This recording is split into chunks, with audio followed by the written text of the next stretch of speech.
অজ পাড়াগাঁয়ের পথে যখন গাড়ি ঢুকল তখন সুলেখার কান্না এলো।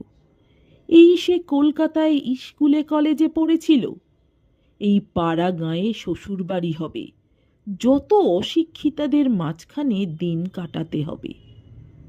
কলকাতায় নীলিমাদের বাড়ি গিয়ে প্রতি সন্ধ্যায় চায়ের আড্ডা, সেখানে জগদীশ বড়ুয়া ও হিরণময় মিত্র সম্বন্ধে আলোচনা। ভয়েল কাপড়ের জরির ধারে কি রঙের পাড় সেলাই হবে এ সম্বন্ধে গভীর গবেষণা। গৌরীদের বাড়ি গিয়ে রেডিওতে নতুন নতুন গান শোনা। সব শেষ হয়ে গেল। গানের সে ভীষণ ভক্ত।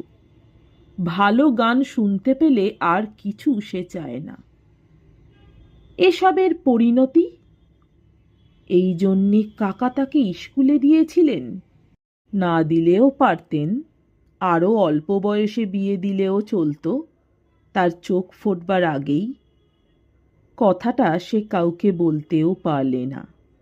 বলতে পারলে বোঝা নেমে যেত অনেক। স্বামীকে তার পছন্দ হয়েছিল। স্বামী শ্যামবর্ণ, অল্প বয়স, বিয়ে পাশও করেছেন। কিন্তু হলে কি হবে? তিনি বিদেশে চাকরি করেন। গল্পগুজব করবার জন্যে তাকে পাওয়া যাবে না সব সময়। অশিক্ষিতাদের মধ্যে অজ পাড়াগাঁয়ে একা একাই দিন কাটাতে হবে। মরে যাবে সে। নীলিমা কত দূরে পড়ে রইল। ও এবার আইএ পাশ করবে। সামনে কত আনন্দ ভরা মুক্ত জীবন। সে আটকে গেল ক্ষুদ্র জলাশয়ের জলঝাঁঝির দামে। জীবনের গতি ওর বন্ধ হয়ে গেল। সন্ধ্যা হয়েছে।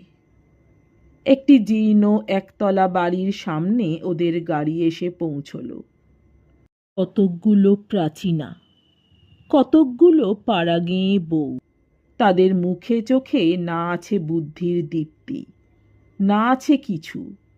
তারাই এসে সুলেখার চারিধারে ভিড় জমালে। কলকাতার বাসাতেই বউভাত হয়ে গিয়েছিল।